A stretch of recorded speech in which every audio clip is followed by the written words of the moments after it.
Assalamu alaikum.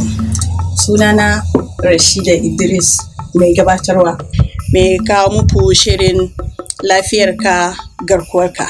Wannan shiri ne da aka tanade shi domin wayar da kan al'umma da kuma cututtuka masu hatsari.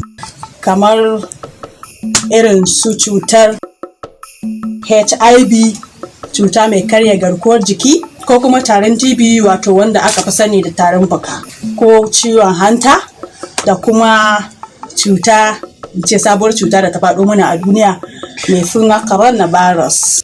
Malam Abdullahi muna so kai mana bayanin bambancin malaria da kuma typhoid.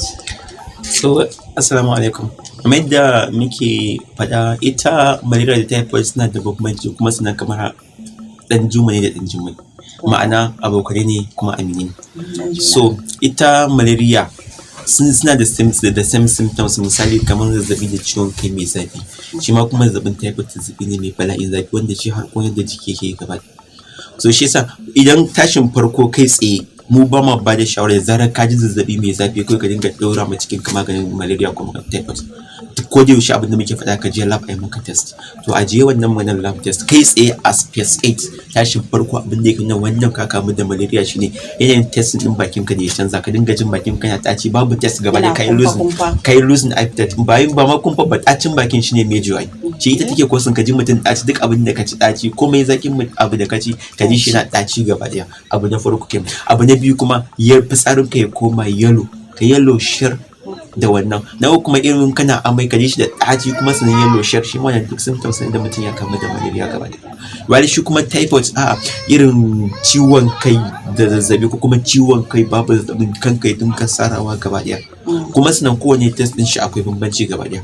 Shi test na malaria kamar yadda muka sani MP sunansa malarian parasite, test kala biyu ne, akwai wanda ake yin sa using kit, akwai wanda ake yin sa using microscope.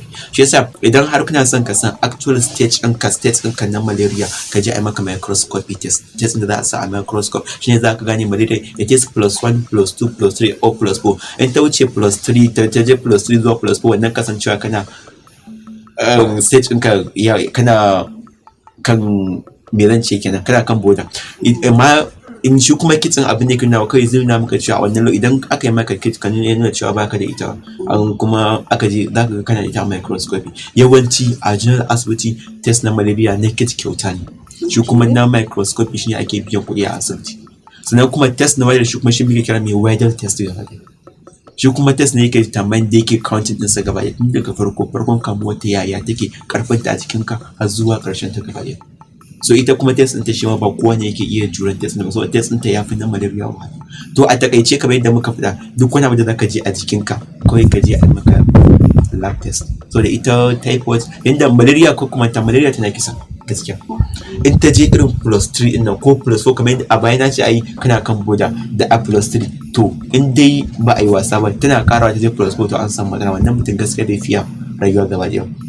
Mai da shi kuma typhoid shi kuma zazzabinsa shi kuma kun san yana kona jini, yana tsinka hanji ma gaba ɗaya.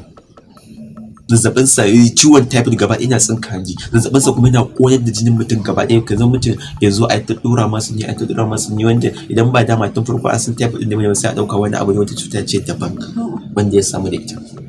Wannan shine alaƙar da kuma bambancin su. Masu kallon mu duka a nan muka kawo ƙarshen shirin namu na wannan makon. Sai ku bi mu a mako na gaba. Ni Rashida Idris taku har kullum.